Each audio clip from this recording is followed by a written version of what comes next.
Hello and welcome to Study Abroad Conversations. I'm Stacy Shimizu, Director of Illinois Wesleyan's International Office. Today's topic is the Illinois Wesleyan Spain program. Participating in today's discussion are the 2021 Program Director and 3 recent participants. I'm going to ask my guests to introduce themselves briefly, maybe name, major, and then I'm going to bow out and let the conversation take place. Hello, my name is Daniel Maisch. I am a junior and I am studying econ and Spanish. And that's, yeah, nice to meet you all. Hi, I'm Amanda. I'm studying nursing and then minoring in Spanish, which is the perfect combo for this trip. Hello, I'm Julia. I am a junior nursing major. And hello, I'm Carmela Ferradans. I teach Spanish at Illinois Wesleyan, and I was the director, the Spain director in 2015, spring of 2015, and I am going to be the director again in the spring of 2021.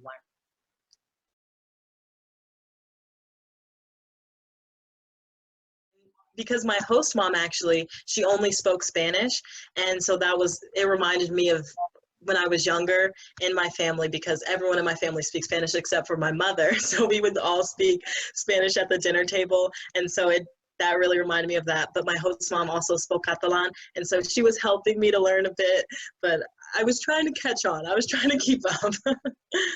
Could you understand more or less, or? I could understand. It took me a while, but I also, in the hospital, I had a few patients who had spoke Catalan, and so I would tell them that I speak Spanish, and so they would help me and slowly translate. So that was helpful. So you even just passively pick up on different things, or like bon dia, like you learn. That's what I was going to say the same thing. Like in the very beginning, my brain was just so confused because since like Spain, there's like, they have multiple national languages, so everything's printed in all of them. So they would be speaking Catalan, and I was just like sort of understanding it, but it's spelt differently, but I think I know what it means, and I'm like, do I get off now? And I was like, but it definitely, you pick up on it, and then then you use it and you practice it, and then you say bon dia instead of like hola, and the people, the locals really appreciate it too. So it's awesome. And that's one thing I tried to get in the habit of. The coffee shop that I went to next door to study, I would try to only speak Catalan when I was ordering and everything, and that was helpful. But then, I mean, I only knew how to order my coffee, but it was still helpful to continuously practice. So how would you order a cafecito in Catalan? So it's been 7 months. So at the moment, not as Catalan skills anymore. You start with bon dia and you end with si us plau. There you go. Everything else in the middle, you just make it up. Café. A little bit of English, Spanish, Catalan. Everyone speaks a little bit of both. We'll understand. We'll get the gist. That's what it is, right? Just communicate with whatever means you can. But a lot more people than you'd think speak English in Spain. And while they'll give you a shot to try out your Spanish, if you're not super confident, you'll always be able to get what you need. That's very true. I had a few friends in the IWU Spain program who had very, very little Spanish experience, and they still were able to communicate. And from their experience, they told me they had to build up a certain amount of confidence before they could order in Spanish, but eventually it's fun. I took a 300 level culture course, which was awesome because I learned a ton about the culture. Daniel was also in the class, like learning about the culture and doing city tours while you're in the city. So it felt really relevant to exactly what we were doing.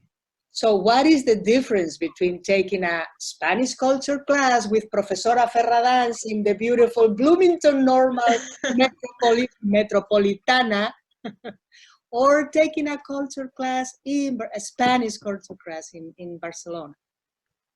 What is the difference, you guys? I guess I can speak on this one, having the liberty of doing both. So I remember just like when I took the course in Bloomington Normal, the beautiful city of Bloomington Normal, we would always watch videos and I'd see pictures of all these historical events. And then in Spain, you would learn the same similar things, but instead of opening up your desktop and typing in like, here's this, we would get up and we'd hop on the bus and we'd go and we'd see it with our own eyes, which was honestly amazing. It was super fun. Those were like the best days of class. It would just be like, let's go. And then we'd do walking tours, and our professor was very knowledgeable about the city, and it was super cool. Yeah, I definitely agree. Like if somebody had a question or if the class was particularly interested in something, we would be like, okay, let's go see it. So for nursing students, as I understand, you guys you are sophomores, right? When you go. Correct. And you take 2 nursing classes. Explain that for the nursing students that might be interested in going to Spain. Mm-hmm. Do you want to take that? Yeah, I Okay. can take it. Yeah, so you'll take pathopharmacology and physiology, and then also the second semester of nursing foundations. And you're going to be video chatting into both of those. So all of the nursing majors in Spain will gather at the main office for the program we go through, and they'll have the video up on the screen. And I'm sure by then everyone will be used to Zoom classes. Julia and I were both in hospitals for some clinical rotations. And I don't know exactly what hospital you were at, Julia, but I was at Herman Trias, and I had a total immersive experience. Like the preceptor I was with didn't know a ton of English, didn't know a ton of English, so it was all Spanish and a little bit of Catalan. So I picked up a little bit on that, but that was an amazing experience of mixing nursing with Spanish and learning all of that stuff and comparing the healthcare system too. Yes, I was at HM Delphos, and it was an absolutely amazing experience. The nurse that I shadowed the majority of the time spoke Spanish, and she was able to teach me some Catalan as well, because that was a big goal I had going over to Spain. And it was amazing just to see like the cultural differences and the differences in the healthcare system. And like, I didn't realize, I knew how drastic they were, but just being in there and watching the rotations and even like shift change and how everything is, it's amazing. And I was able to also go into rooms alone, and I was able to do interviews because I was on an international floor. So I was taking care of course, Spanish and Catalan locals, but also I had a few American patients as well, Russian patients and Turkish patients, and some like we had the translator there often because sometimes they were only speaking Russian, and we were like, we are very unsure of what to do or how to communicate.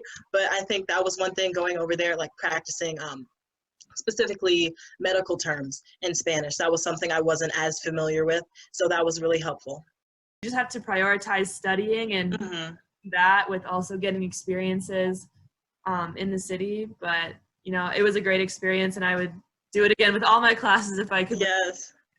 Dr. Fols actually had told us before we went as nursing students, sometimes a lot of nursing students do better in Spain, like with grades wise, and that happened to me as well. Like it was like I did so much better in Spain, and I think one of the reasons is because I prioritized my studying, as in, okay, I'm going to designate this time to study and focus on my academics, and because I want to go out and experience Spain as much as possible, and I want to like immerse myself in the culture and get like soak up and cherish every little second I can get.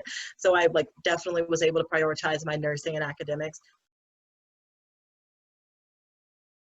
I have a question for the three of you, and it is, what was your guys' favorite memory being in Spain, specifically Barcelona, if you can keep it in that region? And take your time. I know it's a tough one.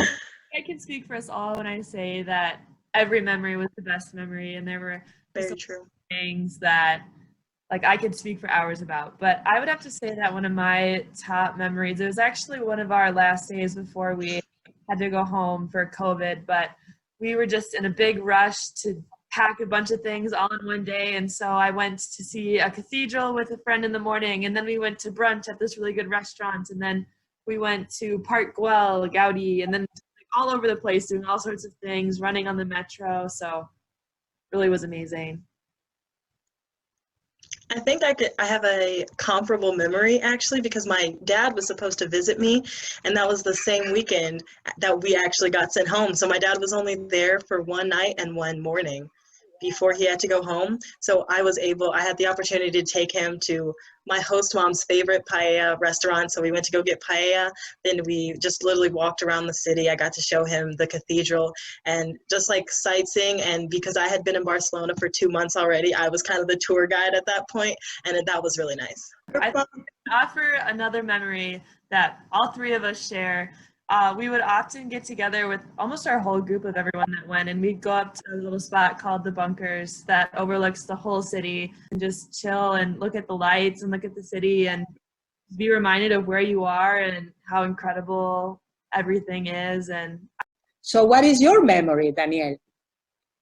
Oh, I was thinking about it while everyone else was talking. And I would have to say it was like my last 2 weeks there, just because part of like the IWU program is you get to go to the other cities in Catalonia, and we just got back from Tarragona, and then my sister, my cousins, and one of my best friends came and visited me, so I spent the week with them.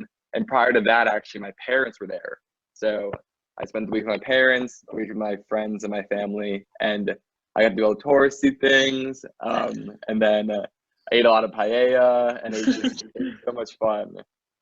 Okay, so I have a question for you guys. So Daniel just said, doing the touristy thing, right? That we all do, me included. So what would be the non-touristy thing that you would do in Barcelona first? my initial reaction, I suppose you could see this as touristy or non-touristy, but I was living right downtown in the Gothic Quarter. And so I got to see a lot of different cultural events, and almost every single weekend I was seeing what festivals are going on in each of the neighborhoods and what can I see. And so I got to see a lot of cultural things like little Correfoc fire runs and other, like traditions and the castellers that you could see, but you probably wouldn't get to see, different parades. So Can you awesome. explain what the castellers are so people know what we are talking about? So look up a picture while I'm describing this if you're watching this. It's really interesting. So it's basically like human towers. So there's different configurations and terminology, but it's people sort of climb up each other to form these really tall human towers, and they send all ages up there from adults to like really little kids, like 6, 7-year-olds. It's crazy to watch because they're up there pretty high, and they have their community at the bottom holding up the structure. So it's really a whole, everyone gets involved event. Did you participate in the castellers? Did you go up? Do a practice of one. Daniel participated, but I Yeah, I had someone climbing up this. I think she was 7 years old, and she was I forget what they call like the very top, and there's two of them, and me and Trevor, my roommate Trevor, we like had our hands on each other's shoulder, and they were just going for it, and I was just like, oh my gosh, it was super cool though.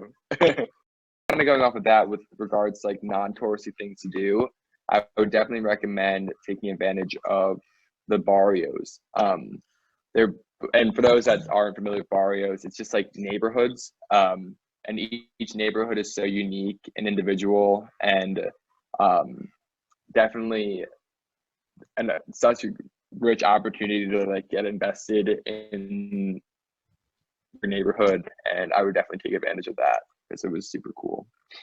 I made friends with there was like a local bar coffee shop right by my bus station or my train station, and the guy there, super cool. He was just like traveled all over the world and ended up in Barcelona working at this shop. And he was just like, yeah, like if you ever like want to go, like I'll show you the city. He was just like so nice. So me and Trevor would go there, and it was just super cool. So Another hidden gem that I know of, well, it's kind of a two-parter, but to do with the cathedral in Gothic, is you can go up, there's a little door that you can go up to the rooftop of the cathedral, and there's like a bridge walkway, and then also in the rooftop of the hotel across the street, you can go up there and get a cava to sip on, and I did homework up there with a really good view of the cathedral.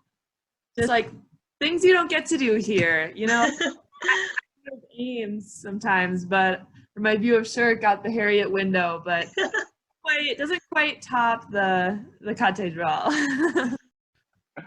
Yeah, and I might be a little bit biased, okay, super biased, but it has something for everybody. It has mountains, it has beach, city, touristy things, not touristy things, lots of culture, English, Spanish, whatever language you speak, something for everybody, museums, nightlife, food, all the things.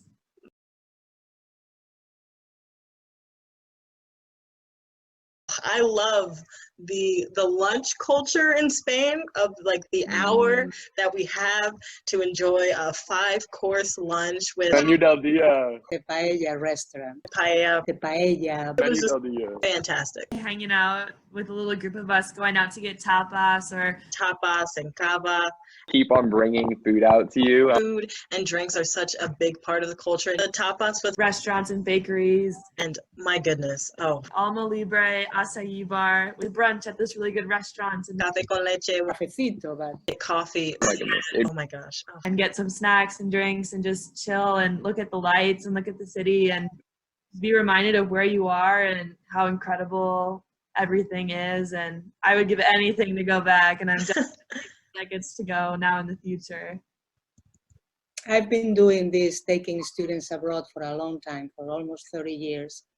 And it's always a very special memory. And we all, me included, we all want to go back, just go back and experience the paella by the Mediterranean. How about that? Well, I hate to interrupt the conversation because it's been wonderful eavesdropping on you all, but I also don't want to take up all of your time. So let me just thank you so much for sharing your experiences. I want to go. I want to go to Barcelona as soon as possible. I've been there before, but you've given me a whole new list of things to do and just. So again, thank you so very much. And do send us your photos. We'll put them into the show. Well, thank you, guys. Yeah, always good to see you. Okay. Yes, this was so fun. Yes, thank you. Gracias. Adios. Adios. Adios.